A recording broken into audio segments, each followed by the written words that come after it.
विठू, ए विठू, बसलास का रे रुक्मिणीची वाट बघत? रखुमाई आपली बसली या रुसून, तिला काय ठाऊक वाटेने तिच्या विठू गेलाय दमून.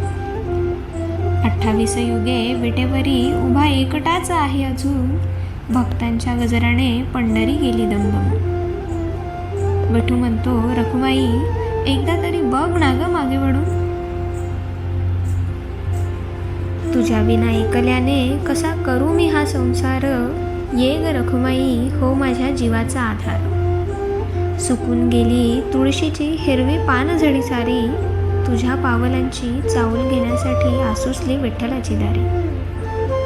ये ग रखुमाई रुसवा सोड आत्ता भारी, तुझ्या वाचून अपुरी वाटे माझी पंढरी सारी. चंद्रभागेच्या तीरी भक्तांचा अखंड गजर, अजून तरी रखुमाई का नाही आहेस तू हजर. विठ्ठलाच्या डोळ्यात दाटले प्रतीक्षेचे निशब्द अश्रू, तुझ्या एका हास्यासाठी अजूनही उभा आहे विटेवर विठू.